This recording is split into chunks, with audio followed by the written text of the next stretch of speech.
still have this one. Still can't get the X though to go. That's what I thought you were here for. Maybe I should just start it over. No, it says I'm in there. Hello, everyone. If you're here listening.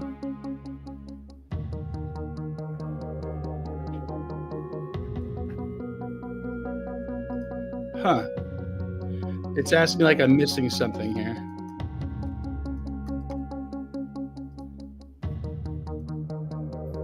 I'm not sure why. I'm just trying. Oh. I'm just going to cancel, I guess. Let's see. Great broadcast.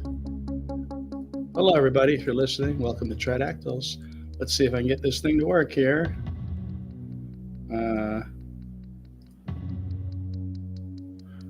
See, it still won't let me start it. Oh, wait, here we go. There, see, now it's working. Always restart. Thanks for your help. That's all you gotta do is just say go through restart it, basically. Oh, listen to myself, though. How's that? Hey, everybody, I don't know who's ever listened to this. Listen to me, who cares about anything. But here we are. I'm listening to myself and echoing. So that's kind of crazy. I don't know how to see if I can mute myself here. All right. Let's see. I got share capabilities. I can share screens if I want. Let's see where I'm at. Let's see what platforms I'm at. Welcome to Tridactyls. I am Mr. Ed, aka Alien Ed, creator of the Constant Companion Theory. I've spent the last year and a half investigating the Tridactyls, aka the Nazca mummies. And if you're listening, hopefully you're listening to us on one of our groovy social media platforms, trying to make the best of social media as I can. There I am on Facebook. Oh, look at that. There is two videos. One's 3 minutes, so let me delete that. Okay. Yeah.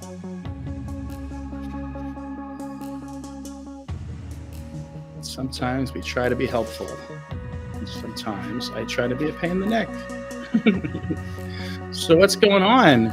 There's a lot of stuff happening in the Nazca mummy world. Reddit, of course, is on fire with the freaky deakies. What else is happening? I've got some groovy new theories out there.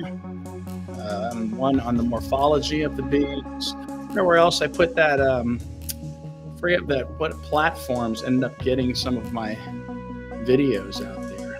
So if I have to go through and edit them, I have to see if I'm on TikTok now.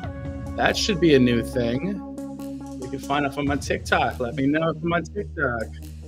Whoa. So, I'm not sure if I'm on TikTok, actually. Can't tell. I can't tell. Let me know if I'm on TikTok. We could look at some of the video of our colleagues. I call them colleagues.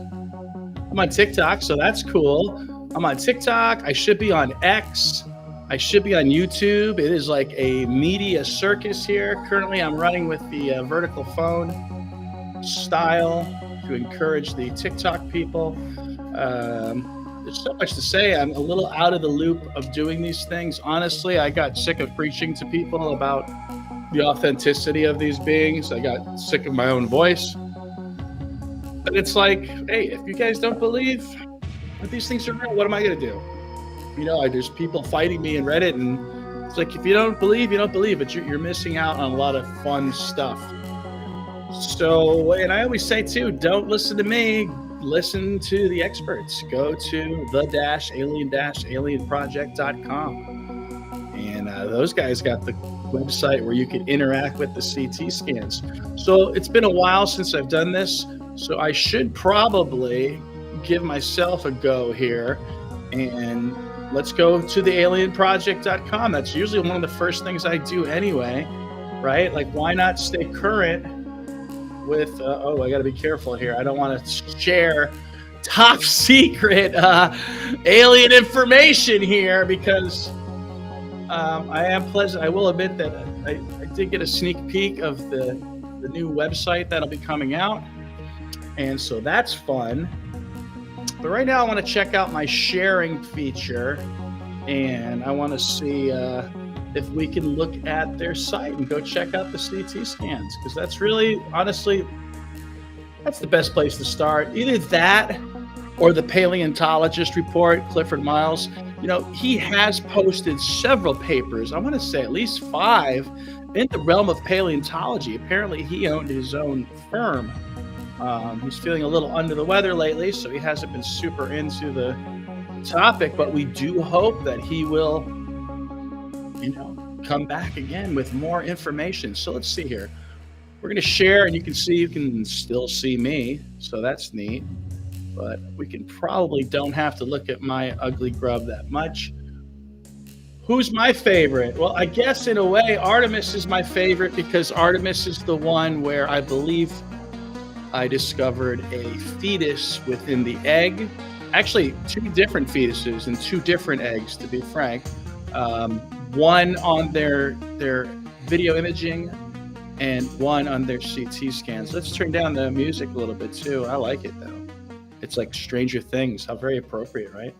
Let me know if the music should be louder. Chats. Most of my chats are connected, so that means if you are watching this or listening to this, ideally you can chat with me and I should be able to respond. Again, I'm streaming out on a bunch of different platforms right now. I haven't done this in a while.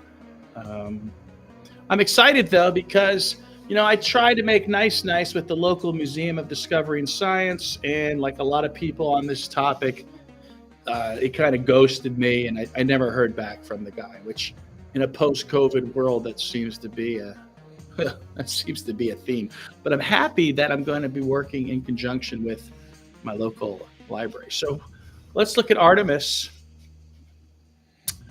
Maybe Artemis should be named Dionysus, because she's had so many different operations that maybe the vultures have been working on her already. So let's see, camera zoom. Why isn't that working? Something happened, it looks like, when I went too far. How do you get back? I'm such a giant Josephine. Okay, it's not what I expected. I wasn't able to manipulate her for some reason. Let's try again. Okay, see, I can manipulate her now. All right, so what happens if I go full screen? I see, well, part of it is just getting obstructed by the menu. Now, can I move her on this, and will it get her away from the menu, maybe? Let's try that. Nah, it's too bad, because it'd be really cool. I don't know why the full screen's not working. Very weird. That's something we'll have to look into, I guess. Or we can just do full screen when we finally have her up. So yeah, please go to the site yourself. First of all, it's just freaking fun. It's brand new science.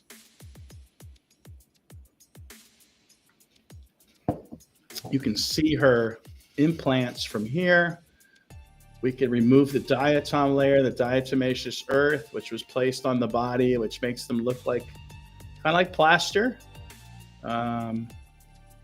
Incidentally, diatomaceous earth wasn't invented or discovered, I guess I should say, until the 1800s. So does that mean these guys were covered after the 1800s? Or was the diatomaceous earth from a previous civilization? I thought these skulls were really weird at first, but when you look at the Homo longi, they're not that different than some of these Homo longi skulls. Here she is. Let's take off the next layer. All right, so should be showing the muscle tissue.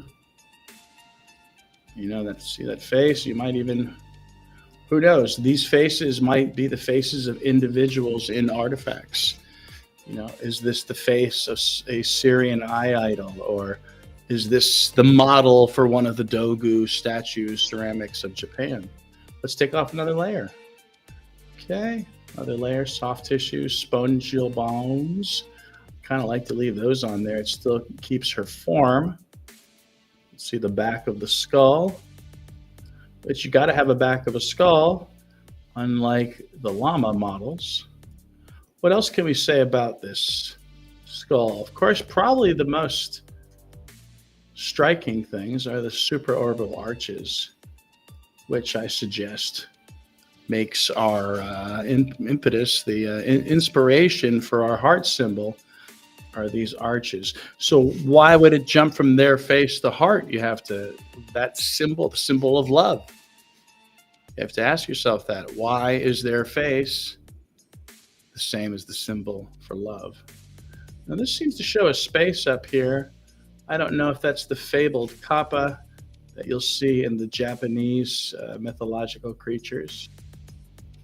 We can take off some of the layers. I believe that's the an inner ear bone structure. Well, we talked about the eggs. We should probably go look at them since we're here, right? Oh God, sometimes it feels like the worst like flying video game where you're in space and you're trying to judge a three-dimensional world. Like, oh, like what just happened now? How did that whole thing move over? Okay, well, we're moving in anyway.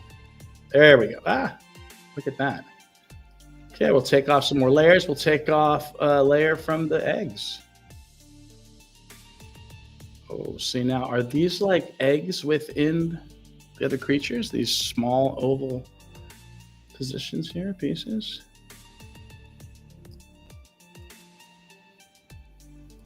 Also, where's the one that looks like it's hatching?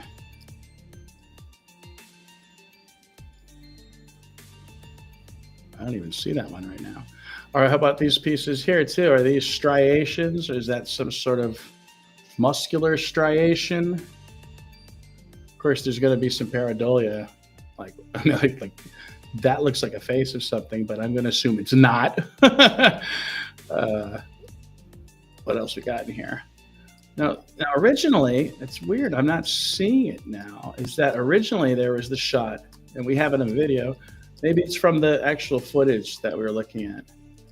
But I thought, oh, here it is here, that there was a section where you could see that it was actually hatching within the body.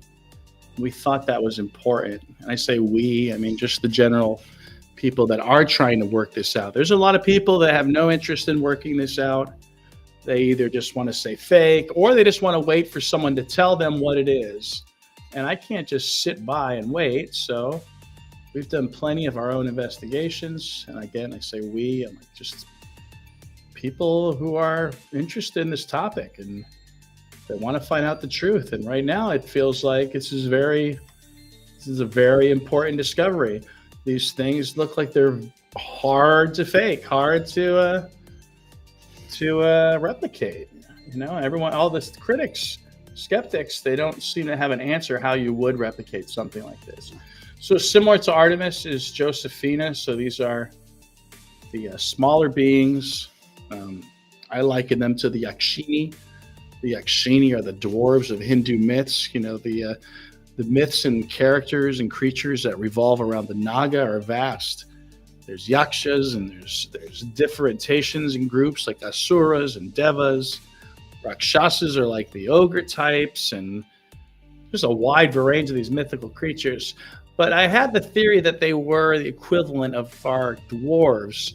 And it was interesting that one of the Yakshini statues does seem to conceal the face of one of the beings. So here's Josephina. We can see, does she have the same face as the other one? Are they similar?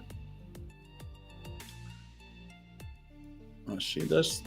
I say that there are differences. Let's take off the layers, right? I think there are differences. So, you know, I was wondering, are they clones? Because according to the myths and according to some of the biology, they might be able to experience parthenogenesis and self-replicate. How interesting would that be? Okay. Let's see here. Checking out the other different cameras. It's a big one of me. There's that. And then I can just share the whole thing with you if I'd like. And I'm just going to turn up the music for a little bit, and we're going to look at this stuff, and I'm going to go explore while we're all here together. Feel free to send me a chat, answer some questions for you.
Okay, cool. So thanks for bearing with me there. Took a few seconds break. Let's go ahead and move on over to Twitter. I don't know if you Twitter X.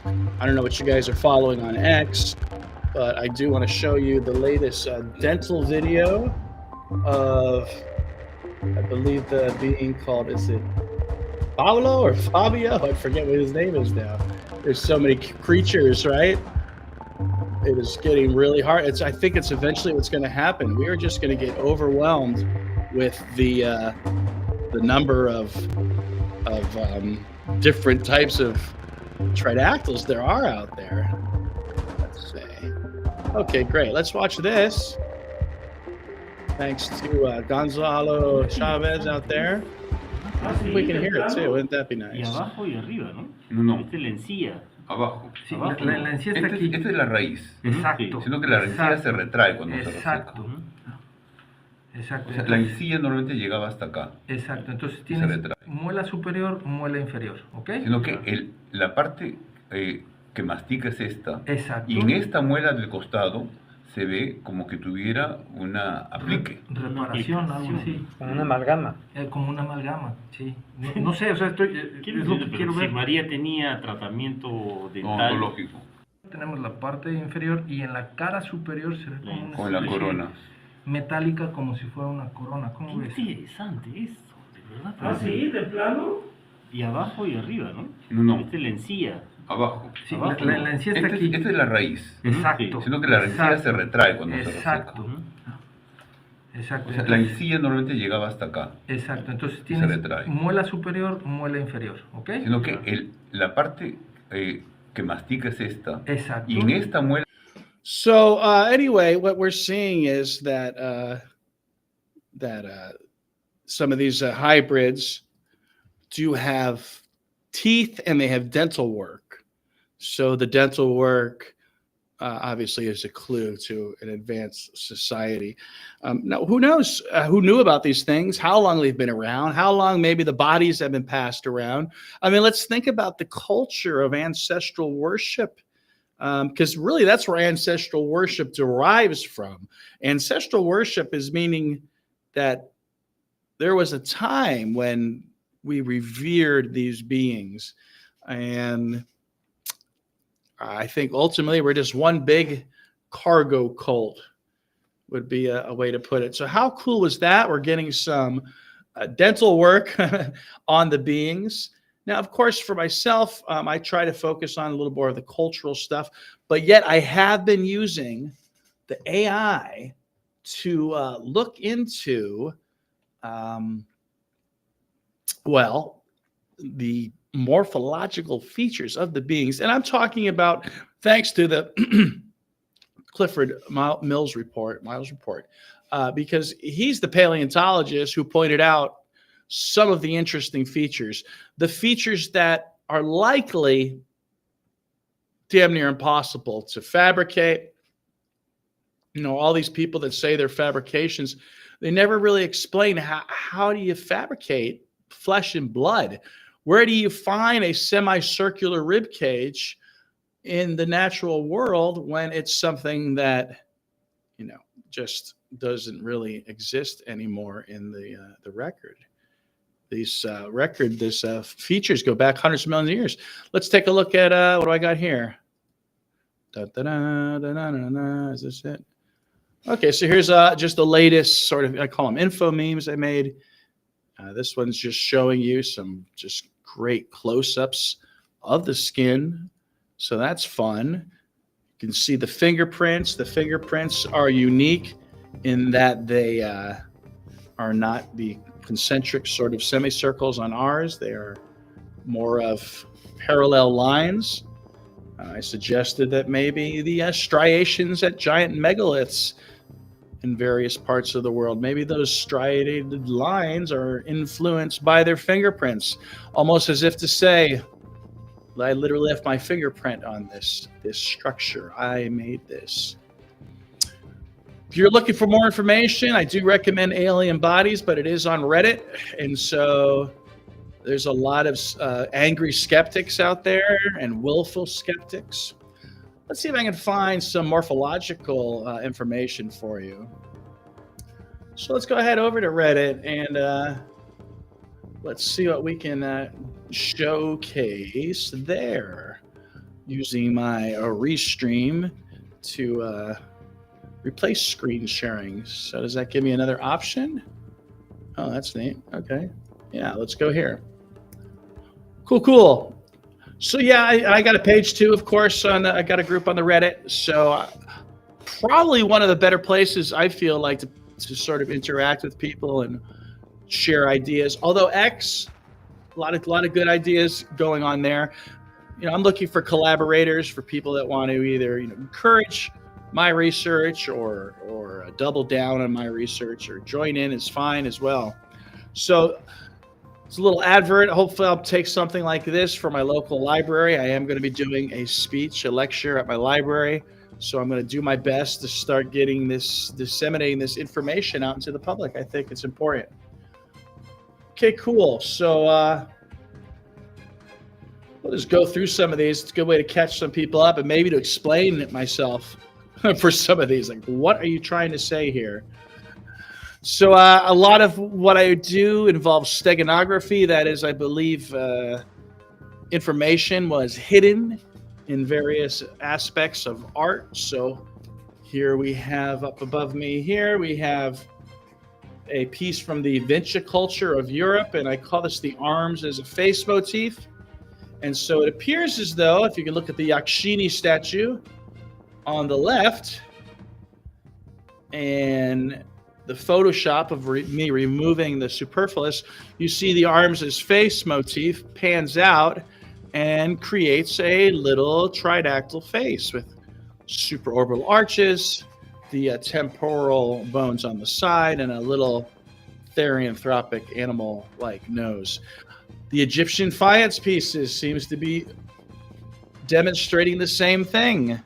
Beast-like heads formed with the arms of the statuettes, the dwarfs, the faience dwarfs. That color has been super interesting to me. It's related to copper, is how they typically make it, but it's also the same color I notice as the saline lakes of the Himalayas. So steganography, the art of concealment. This also demonstrates that it's a global culture. It demonstrates a specific cultural complex, which is some sort of secretive priest class, maybe, engaged in this art form. Here's a couple of the juvenile specimens with a Japanese reporter. I think it was one of the Japanese shows that talked about the oceanic minerals in the skulls, pneumatic chambers with evidence of marine existence, of marine origins. So we have, I believe, Sebastian, and I don't want to get the name wrong. It's not Raphael. Oh boy. Sebastian and I'm terrible at names. So two of the juveniles. So these are obviously hybrids, and they fulfill that alien gray look, don't they? And there's about 15 different specimens. So, and if you're familiar with Nazca culture, this is the typical way they bury them. Really, I wanted to go into the morphology.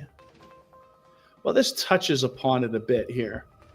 So this is probably the strangest of all the specimens, these so-called insectoids. They have some sort of, I guess, maybe a thick keratin layer on their abdomen where the eggs are. What's really strange about them is those spinal processes there. What are those? It could be something for thermal regulation, like some sort of a sail, as some animals had. Or it could be something to encourage buoyancy so that you can float and hunt, maybe.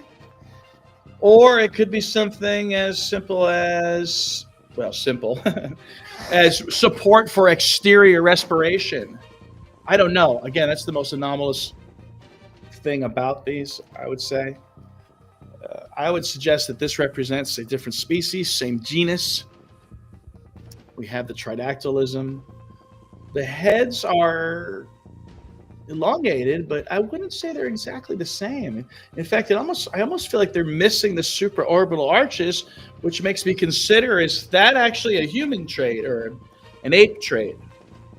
Because these, unlike Maria, didn't have quite as much human DNA, but they had a little, and I was told that that's probably contamination. I just find it odd that the more human-looking hybrid has more human DNA. So, I mean, I'm no expert, so I could be mistaken. So, yeah, we're looking at some traits here with gastralias and furculas. So there's probably a clearer diagram on that.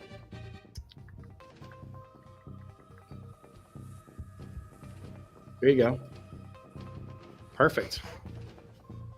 Probably the best way to do this show, honestly, is just to be like, okay, well, here's the meme I made.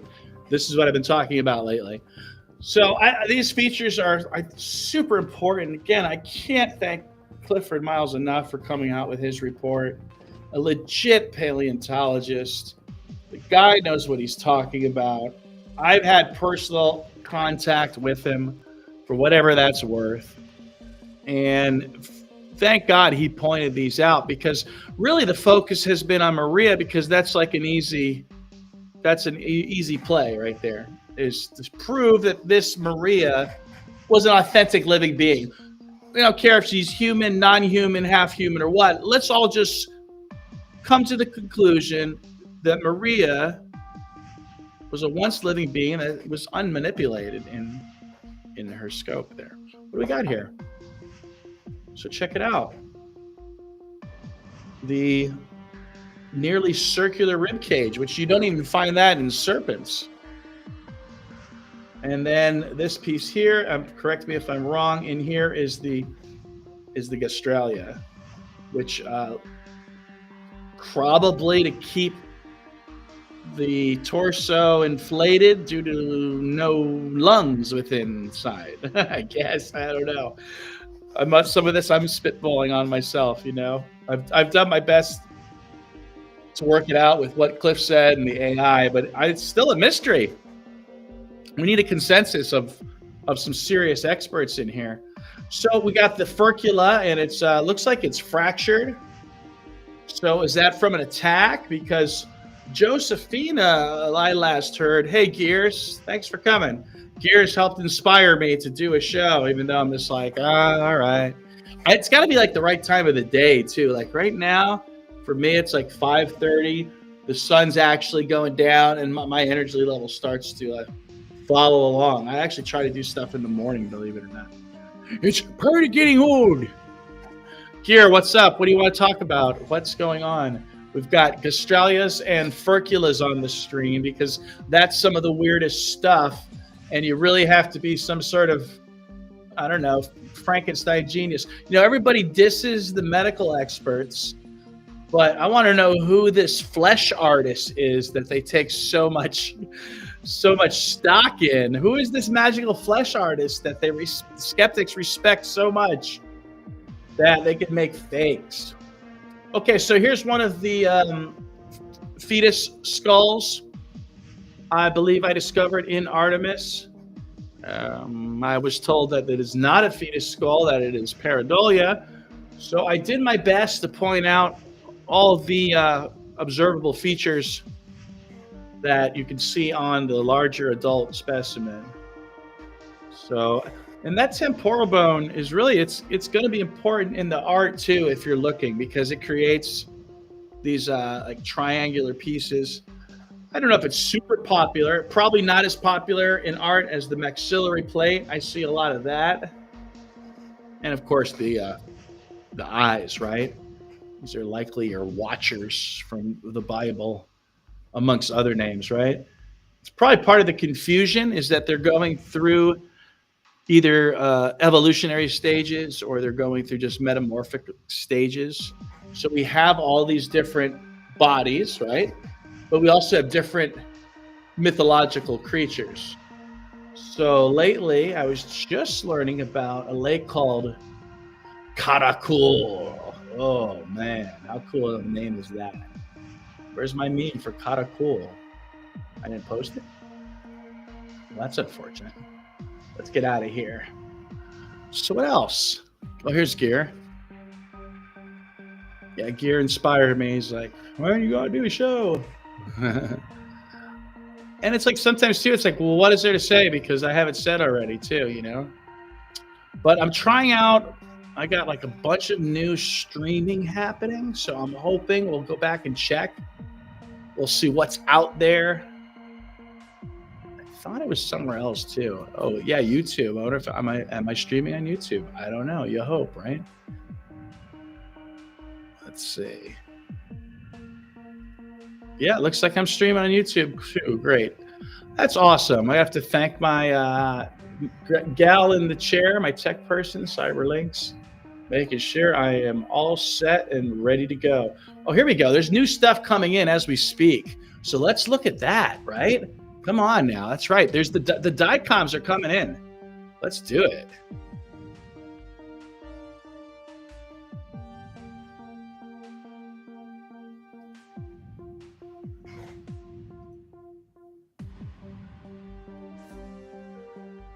Watch that again.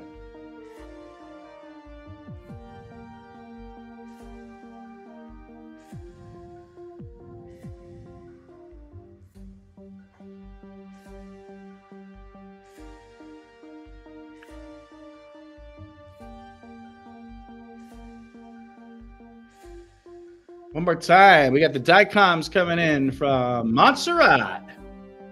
Look at that, baby. All right. Watch the top. We're going to see that implant appear. It didn't really appear very well. It just disappeared, huh? Let's see. What's this guy got here? You're showing something for me. Let's see here. What you got? I can't. I can't even get that link. I don't know how to get that link here. Let me see. Here you go. Well, what is that link? You're sharing it with the world. Gear. I can't seem to highlight it though, bud. For whatever reason, may have to send it to me in a chat or something. I can't seem to highlight the link. All right, what else we got? Let's go check out. Let's see if more people are posting in alien bodies the DICOMs. So I asked about if I could share the DICOMs, but I guess they want. They're gonna share it. Okay, here we go. Close up of a hand. Who is this hand? I don't know. I lost it. Tech. Where am I going, right? Who can it be now? I'm going back in time, I guess. Let me just go to alien bodies. All right. Welcome to Tridactyls, the constant companion theory. I'm your host, Mr. Ed, a.k.a. Alien Ed. And we are here, and we're just giving everybody an update who's not caught up on the alien bodies. And so we were just looking at a groovy video of Montserrat's face. And now we want to make sure, so we got Montserrat's right hand. We want to make sure who we're talking about when we're looking at these things, right? So how cool is that? All right. This is the real deal. This is what we came to see.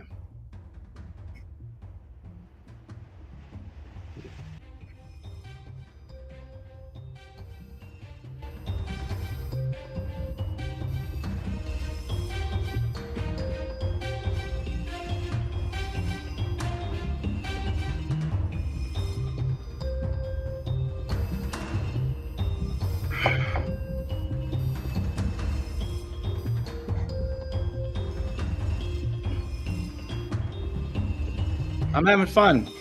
Trying to see what this do. I can share more screens. Let's see. I get all different sort of buttons. Why would I want that one? That one's lame. I like this one. This one's cool, right? I'm like half and half. This is good for TikTok too, right? All right. So what else is happening in the world, man? And when I say the world, I mean, who cares about the world? I'm talking about what's happening in Tridactyl land. So I've been using AI to go check out the morphology on these suckers. And so Furcula and that extra bone connecting a near circular rib cage. It's hundreds of millions of years old, this morphology.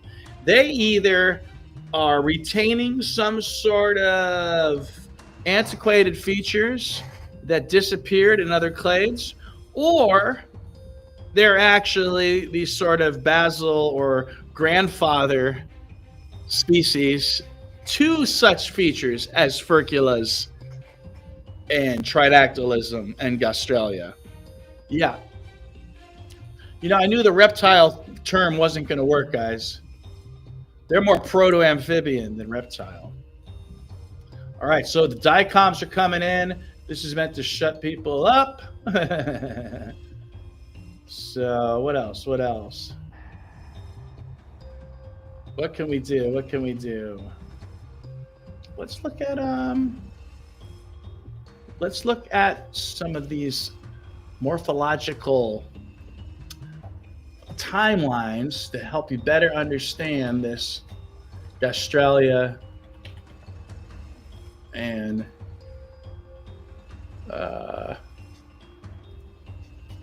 Gastralia and Furcula.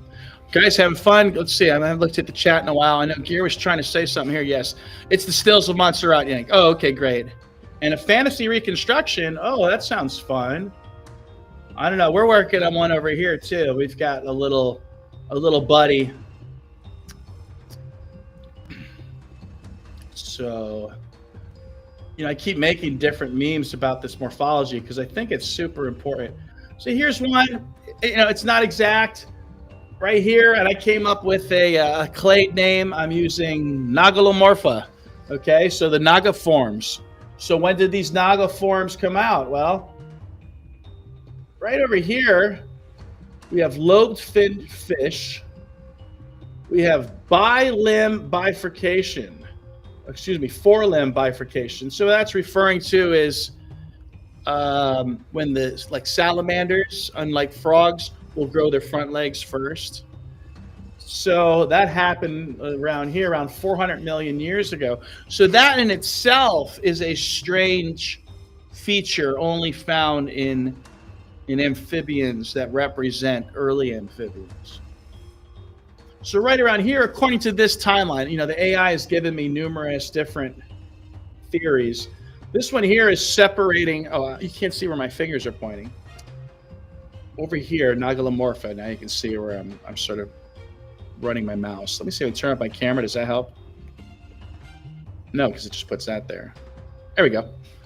Cool. Now you should be able to see a little bit better. So over here we have Nagalomorpha, my proposed appearance of these guys. They'll have their tridactyl limbs, their cutaneous respiration, their furcula. And right around here is an early amphibian clade around the same time with a metamorphic life cycle, which I think the tridactyls have. So it's just showing you here, ideally, if you can get the idea, is that these features here on the left, well, again, you can't see my finger with my mouse.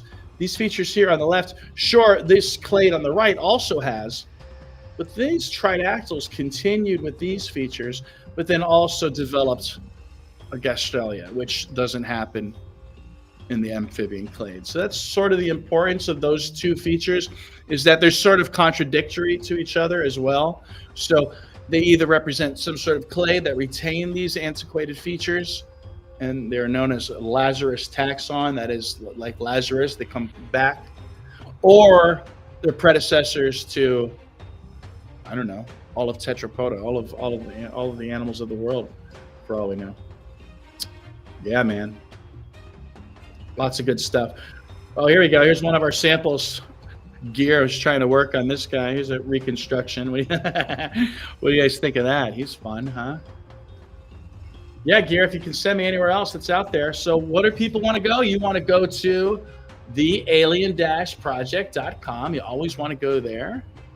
And you want to see what the latest studies are from those guys.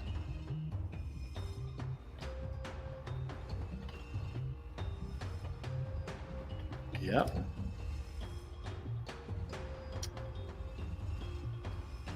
I don't know. I can't find it right now. Where'd it go? There it is. And you don't have to do the CT scans if you don't want to. You can just go here to discoveries, and this lists all the different, you can't see it right now. Let's see here.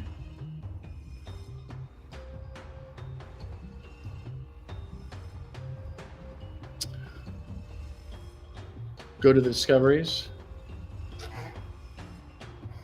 And there's humanoid reptiles, hybrids, insectoids, various beings. So you're free to open these up and see who's there. Decide for yourself. Can you make a meme? Like, we could do something like that. Yeah, I thought of something already. Yeah. Okay. What are we gonna call it though, Gear? Golf of what?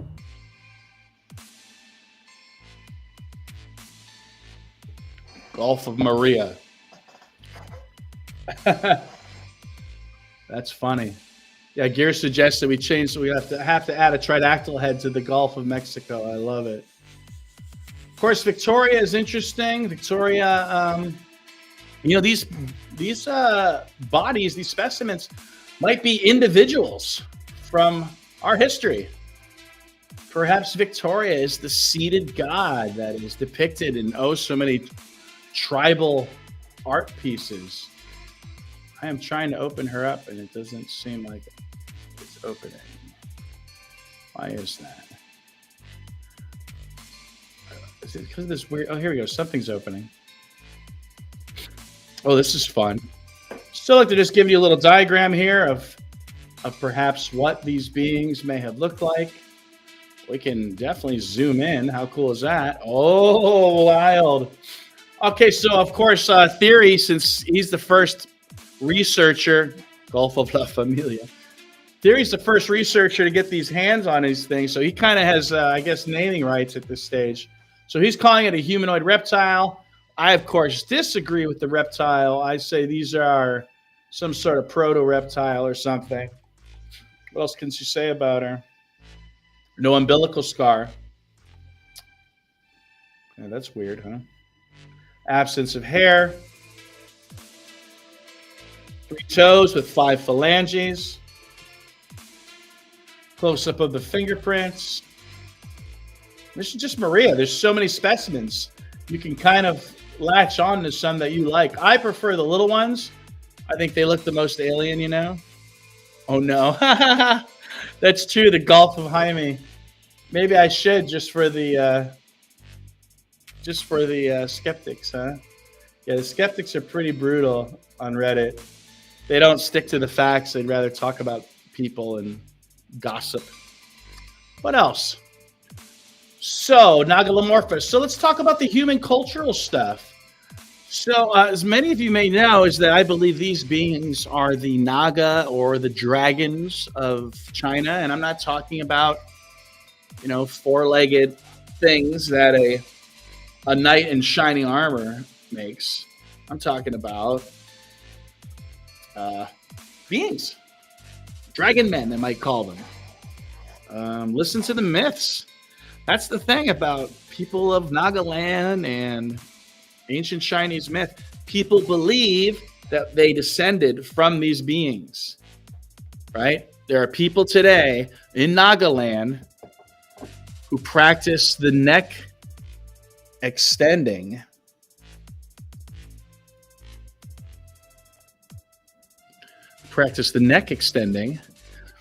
And they do so because they want to look like the Dragon Mother.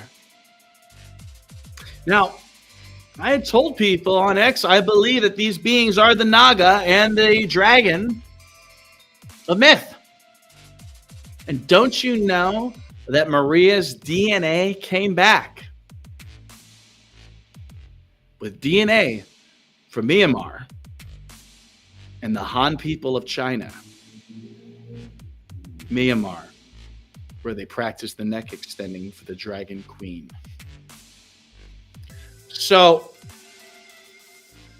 I get a lot of pushback that I focus too much on the myths or the ancestral knowledge or the oral traditions, if you will. But the myths are leaning towards guiding us in the correct direction. And if you look at things like the Magatama and the so-called pig dragons, Hongsheng pig dragons, you'll see that these people may have known about these ancient beings. And so, with the knowledge of knowing that these beings are from Southeast Asia, I've been on a bit of a quest. And part of my quest has involved the elusive yam. The yam has mysterious origins. Well, actually, the origins are no, it's New Guinea. It's what happens afterwards. New Guinea and likely the Indian subcontinent. Now, I've had conflicting numbers on a lot of this stuff, even within the AI. So it's hard to say. But people did populate New Guinea as early as 50,000 years ago. So did they have yams with them back then? I don't know. They're suggesting evidence of yams 9,000 years ago. Well, again, we might find yam cultivation as far back as 20,000 years ago by some estimates and 12,000 years ago in the Amazon basin, if at all, because historically speaking, it's been said that the Portuguese sailors brought yams to the Americas. Oddly, they said the same thing about bananas, which also originate in New Guinea and Southeast Asia. And sugarcane as well. To me, I don't know if the megaliths are all we need to discover an ancient lost civilization. But perhaps we need not just nubs on stone walls, but rather we have to track the yam. And the yam in these regions is of high importance, especially that Niger-Congo basin there, that's where the heart of civilization begins in Africa. I had other questions too. If the heart of civilization began there, why don't we see a spread of that language? We have Afro-Asiatic, another language sort of separating Africa. So I believe the yam and the banana are two clues, and other ones, sugarcane likely, are two clues in demonstrating a world culture thanks to these beings. Because why? I don't know. They wanted us to spread around. They needed us as workers. I don't know. We're them, they're us. Here's something cool somebody will get a kick out of. We've been doing this chat now for a while. I'm trying to keep it going. I can't wait to look back and take a look and see. Do you think that the Peruvian government is involved in a cover-up? Oh man, it's always hard to tell if like it's malicious in this or malfeasance or incompetence. So it does seem like people who have an agenda or who've already made a decision on these things seem to stick with their guns and stick with their agenda and stick with this idea of they're not real and I'm just gonna. So I don't know if is it a conspiracy necessarily.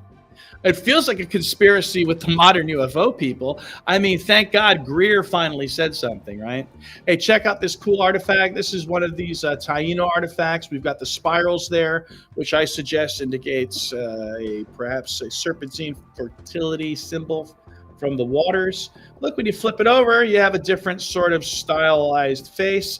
I consider this some steganography, even though there's a bird there that could be seen as a separate childlike being emerging from the head of another being, going along with my so-called mind-born motif.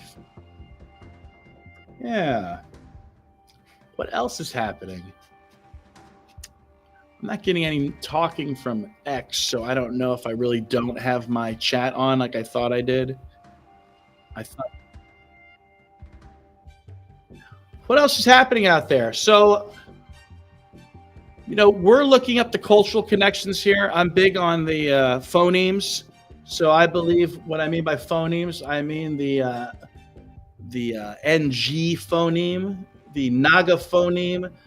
Perhaps it's a in some languages, and maybe even a n in some languages. I believe this phoneme is also a trace evidence. What would you call it? Linguistic evidence of a grand culture. And so, with my research taking me with the Nagas and the dragons to Asia, following this phoneme and following this, what else would I call it? Well, the haplotype O of China. Let's see. We're going to check out X real quick.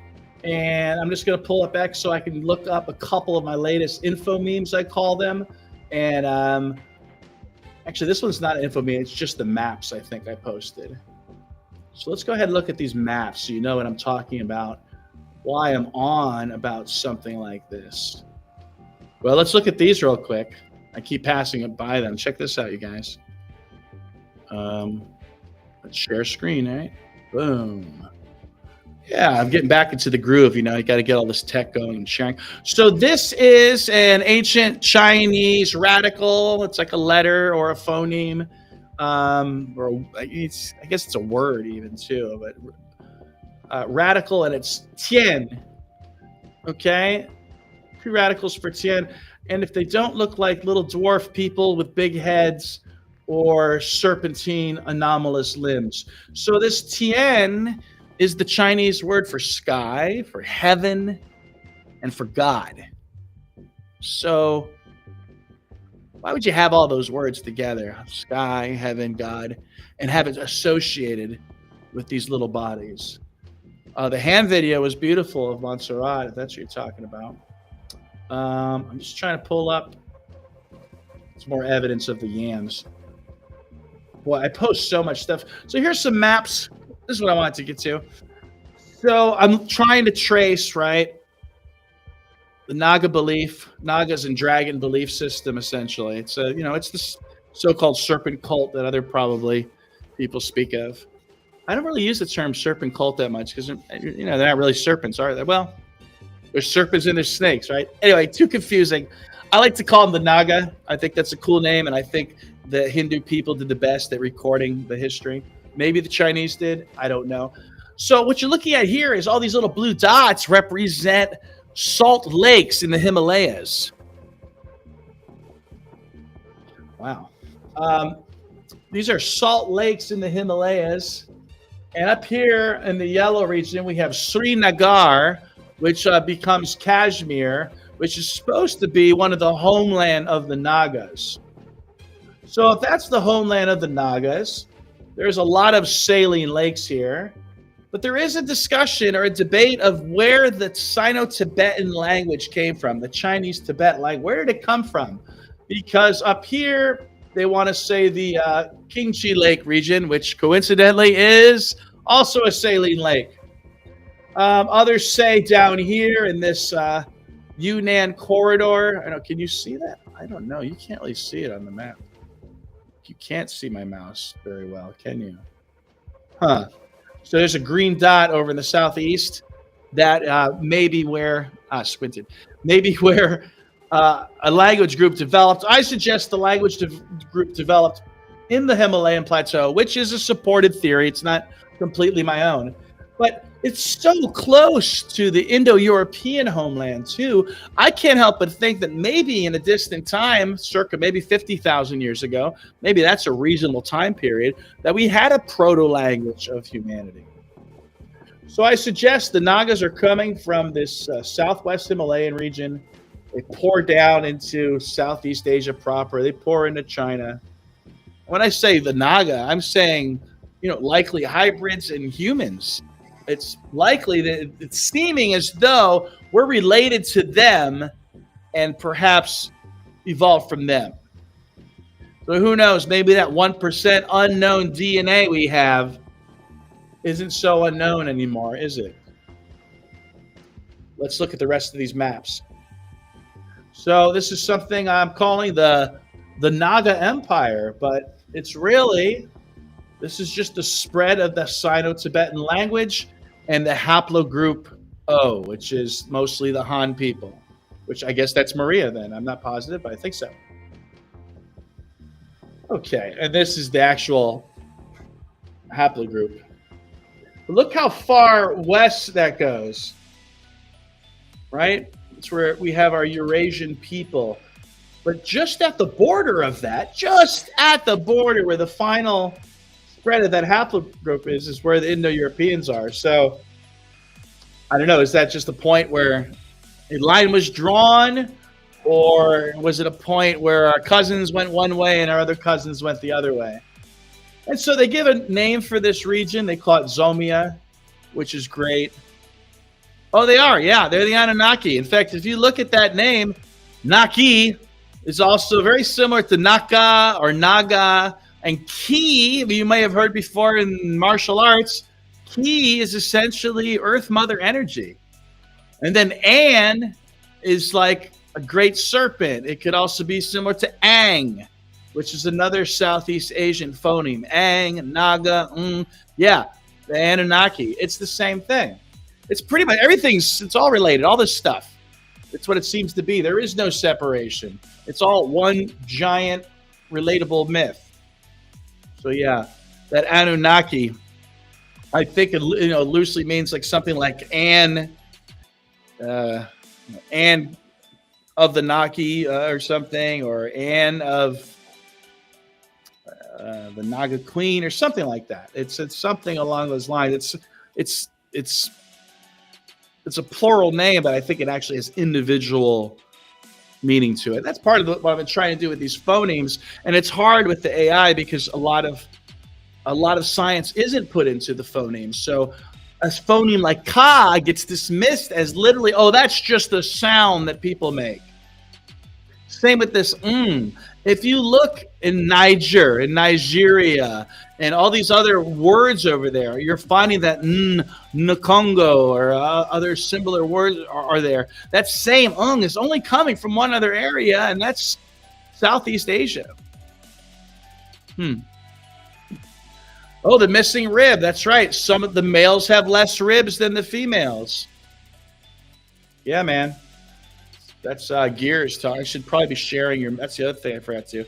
I can share people's messages. So when you do chat, I can put up someone's message and it looks cool. All right, so that's what I've been trying to do. I try. It's not just about, hey, look, aliens, guys. I'm trying to trace these Naga beings, and it's looking like that.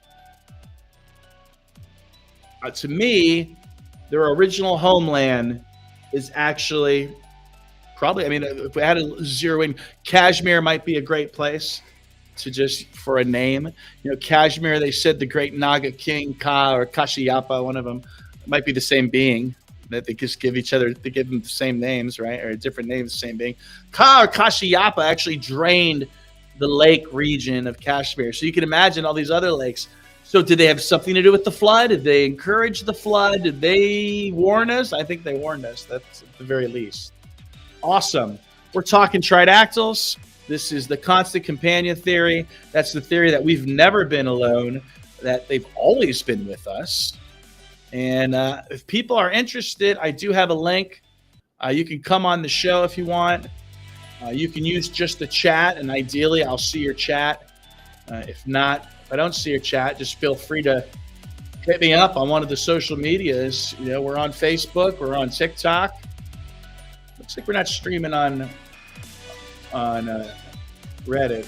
We're doing X, and I think we're on some other ones too. So, thinking of doing a groovy contest soon. Let me show you what I got here, guys.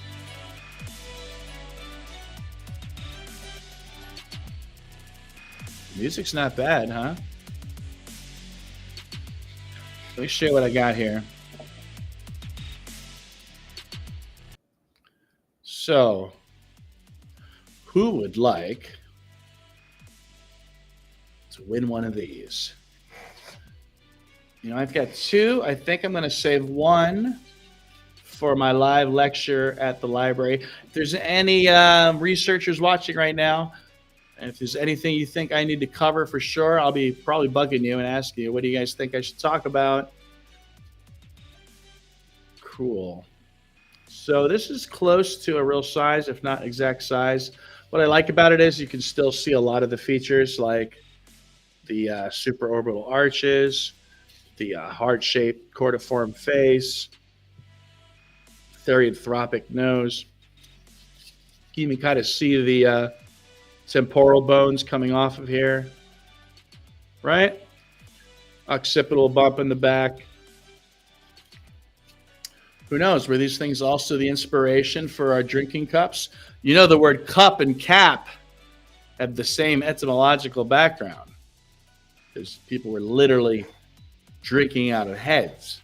So here's to you. Or skull. Awesome. What else we got going on? I'm trying to do a long stream today, only because I haven't done one in a while.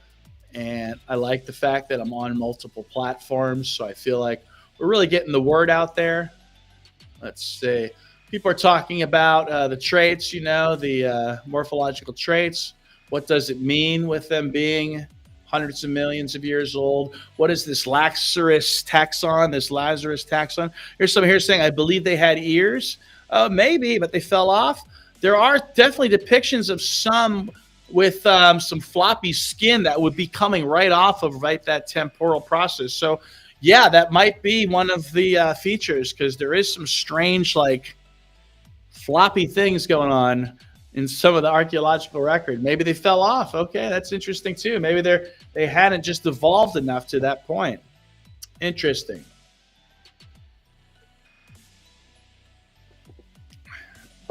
I do like trolling around when I'm here with you guys, just so we can stay on top of things. And it's like, all right, well, let's go to Reddit, right? Let's go to alien bodies and see what they got cooking. There we go. I'm going to share some screenage with you. Once again, we've got Crazy Montserrat's head there.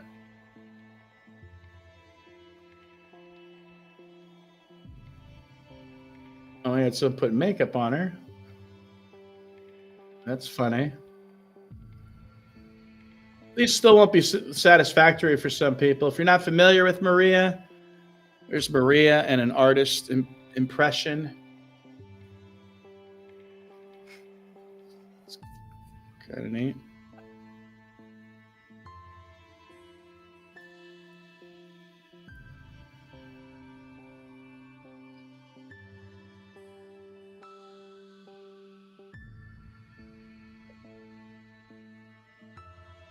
I'm sure if we click on here, we can see some nasty messages to me.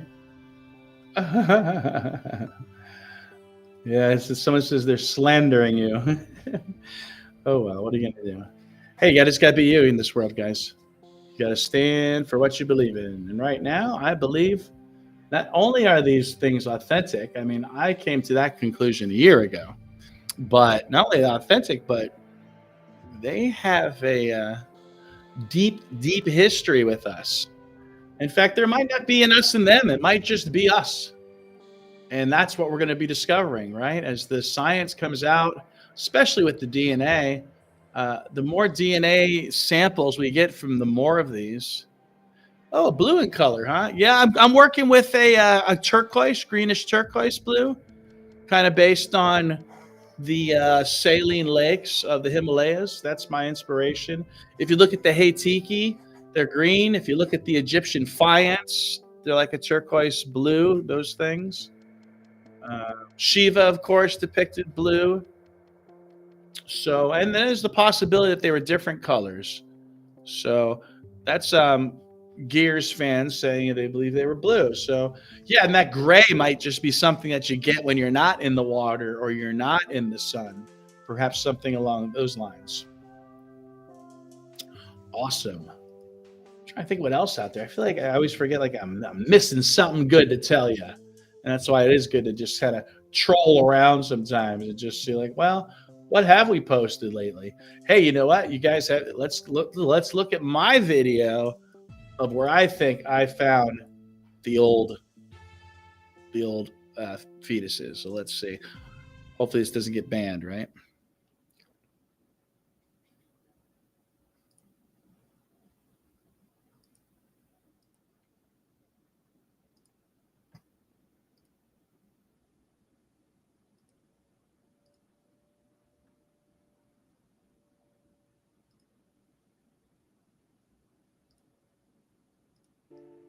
The eggs of the tridactyl specimen known as Artemis. The eggs appear to be in a state of hatching.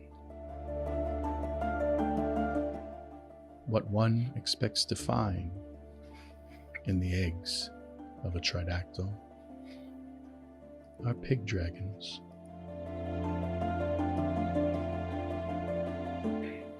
Pig dragons were made by the Hongshan culture circa 3500 BC, give or take 1,000 years. Oh, is that one there? Let's follow that anomaly, that appendage off of the large massive egg. There it goes. We have the upper view, looking down. We're looking upwards at its chin. Is that a face of a tridactyl fetus? Is this the face of a pig dragon?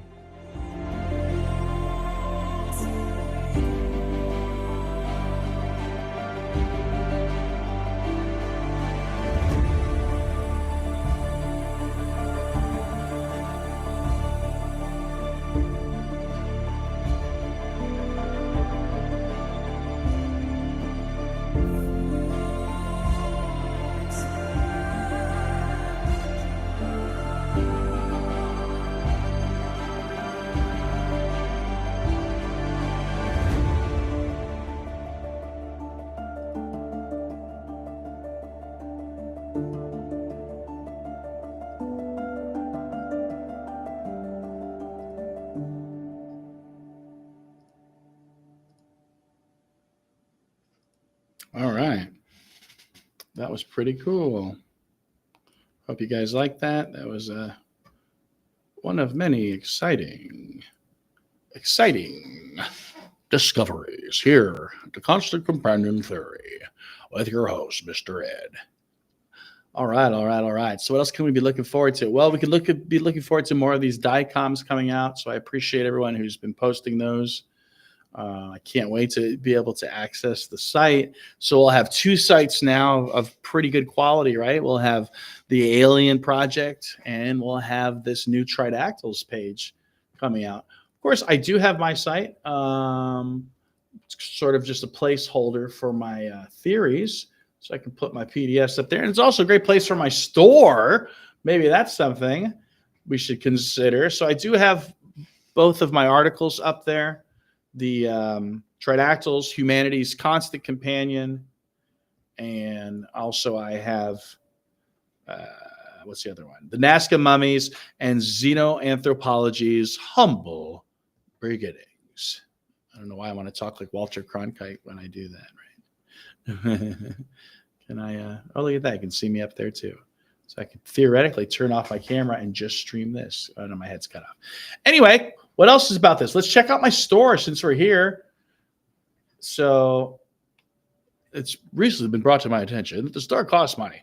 So we got to sell some stuff. We actually do. I don't know how we're going to sell this unless I keep, like, I guess, pushing it every episode. Like, please buy my stuff. But I always joke, it's like every project I get into, whether it's like a character or a game or a movie or this, we got to have product. We got to have business cards.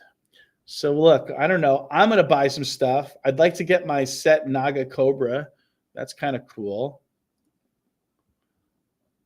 That's original. It's original. Well, God made the symbol, but I need to get myself an Inti shirt. This is the one with the yellow background. I don't know if I should probably upload the blue background. Someone just got a sweatshirt recently. Thank you. Thank you. Dolphin means womb in Greek. Really? That's some weirdness. Oh my God. Did they use the dolphins to help raise us or something, Gear? That's some spooky stuff. Yeah, keep it coming. That's the stuff that can send me off on like a research binge down a rabbit hole. This jacket, I thought about getting the jacket even. I don't know. I really rarely wear a jacket in Florida. Pint glass is cool. Yeah, it looks like we could probably use some more product for some of the other characters. So here's Kia, named after the moon goddess, or Josephina. Can we see her up close? Why is the picture so small? That's lame too, huh? Well, you can't even see that. She is so small. That's weird. That's like some sort of, that's their issue, I think. What else? We got a Ka shirt. Where'd Ka go? There he is. Are they all this small? Maybe, again, it's just this weird thing on the monitor. So anyway, I know we have stuff. I'm not a t-shirt salesman, so do not feel obligated. But if you want to take part, and you want something cool to have you be a part of all of this, maybe it'll be this head. Maybe I'll just have to give away one of these heads again. Awesome stuff. So I don't want to talk too much longer. I wanted to try to just keep a stream for an hour or so. Again, thanks for Gear for keeping me company. It would be great, Gear, if there was just a couple more people interacting and we could share their comments. That's always fun too. Yeah. Awesome. Well, thanks for coming. If you have any questions, or if you want me to maybe focus on a topic, do a little bit more research into something, I'll try to give more evidence. I mean, I admit it. A lot of these things I'm just inferring over a great period of deep time. But then there's other stuff where seems to be the case. And if I leave you with anything today, keep your eyes open for that NG phoneme. Also related to Ang and Naga and GN also, when the two letters flip. It's in our own language. And I couldn't help but notice that the word Ang is very similar to angelos, or angels, or eels, or even the Proto-Indo-European word for eel, which was enguis. Enguis. Yeah, it's almost as though we're speaking Anglish. I'm going to leave you with that thought, because it's a strange world. Live long and prosper. I'm Alien Ed. This is all real. I'm doing my best to offer archaeological evidence and perhaps even some linguistic clues. I